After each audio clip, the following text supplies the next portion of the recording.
Birinchi variant, birinchi savol. Imloviy jihatdan to'g'ri yozilgan so'zlar qatori so'ralyapti.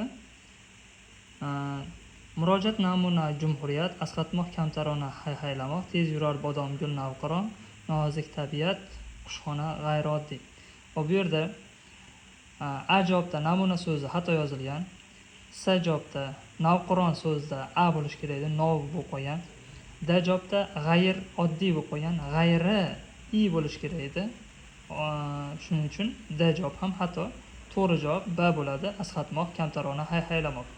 Keyingi savolda quyidagi so'zlardan qaysi birida yorug' so'zi bilan ma'nodoshlik hosil qila oladi deyapti. Ravshan, charog'on, nurli so'zlar berilyapti. Ravshan sinonimlik hosil qila oladi ravshan so'zi, charog'on so'zi ham xuddi shunday, nurli so'zi ham sinonimlik hosil qila oladi. Demak, javob 1, 2, 3 degan javob to'g'ri bo'ladi. Keyingisiga o'tamiz.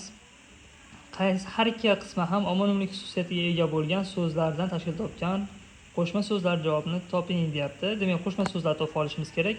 Toshqovoq, belbog', tokhaychi, bo'yosar, bodomqovoq. Bu yerdan har ikkala qismi ham omonimlarni qidirishimiz kerak. Xo'p. O'z-o'zidan 3-qatorda yordo'z berilganligi uchun 3 raqamlarni birinchi chiqarib olamiz. A bilan D chiqib ketadi. Birinchisida toshqovoq, tosh va qovoq so'zlari har ikkala qismi ham omonim bo'la oladi. Belbog' so'zi ham omonim bo'la oladi. Demak, javob chiqdi.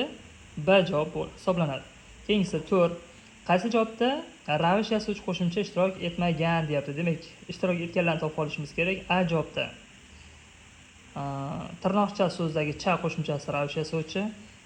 Hop, S javobda birin-ketindagi birin-ketin in qo'shimchasi ravish yasovchi. D javobda hayolandagi an qo'shimchasi ravish yasovchi. Demak, javob B javob bo'ladi. Ravish yasovchi B javobda yo'q. Xo'p, 5-savol. Olmoshlar haqidagi to'g'ri fikr so'ralyapti. To'g'ri javobimiz S bo'ladi. 3 o'rinda kishilik olmoshi, 8 o'rinda ko'rsatish olmoshi qatnashgan deyapti. 3 o'rinda kishilik olmoshi, mana birinchi qatorda menman, ikkinchi qatorda ham menman, uchinchi qatorda ham menman degan kishilik olmoshi kelgan. Boshqa joyda kishilik olmoshi kelmagan. Shuning uchun 3 o'rinda kishilik olmoshi bor deb olamiz. Hop, ko'rsatish olmoshlari mana 3 o'rinda mana, 2 o'rinda u so'zi kelgan va pastda o'sha so'zlari 3 marta kelgan, ya'ni 8 o'rinda ko'rsatish olmoshi kelgan. S javob to'g'ri. Keyingisi 6-savol. Qaysi qatordagi gapda qo'llangan chiqish kelishligi o'rniga ma'nodosh bo'ladigan qaratqich kelishligini qo'yish mumkin? Demak, B javob bo'ladi.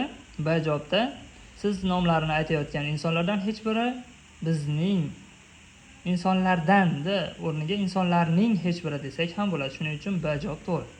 7-savol. O'tkir so'zi ko'chma ma'noda qo'llanmaganini toping deyapti. S javob bo'ladi. Temirchi, usta temirchining yasagan pichog'i o'tkir bo'lib deyapti. Demak, bu yerda pichoq o'zini ma'nosida kelyapti, o'tkirligi. Yaxshi. Keyingisi qaysi so'zda q qo'shimchasi, so'z yasovchi qo'shimcha ma'nosida kelgan deyapti. Q qo'shimchasini topib olishimiz kerak. Birinchisida quruq q qo'shimchasi sifatida olamiz. Qiliqda qiliq iq qo'shimchasi bo'lib kelgan, shuning uchun 2 olmaymiz. Qunoq. Demak, q ga olamiz. Chiziq iq qo'shimchasi sifatida keladi, demak olmaymiz. Demak, javob 1 bilan 3 bo'ladi, ya'ni quruq, qunoq so'zlari. Keyingisi 9-savol. Qaysi javobda ayruv bo'luvchisi qo'shma gaplar o'rtasidagi galmaganlik ma'nosini ifodalab kelgan deyapti. Hop, galmaganlik ma'nosini ifodalab kelganlarni topishimiz kerak. Qo'shma gap bo'lishi kerak. Demak, S javobda turibdi. Goh osmonni tutib ashula yangraydi, goh allaqayerdan garmon tovushi eshitiladi. S javob to'g'ri. Keyingisi 10-savol. Virgul bir xil punktuatsion qoida asosida qo'yilgan deyapti. Birinchisida ergashgan qo'shma gaplarni bog'layapti, ikkinchisida ham qo'shma gapni bog'layapti, lekin bog'langan qo'shma gapni bog'layapti. Uchinchisida kirish so'zlarni, ya'ni modal so'zlarni bog'layapti. To'rtinchisida ham modal so'zlarni bog'layapti. Shuning uchun 3 va 4 degan javob to'g'ri bo'ladi.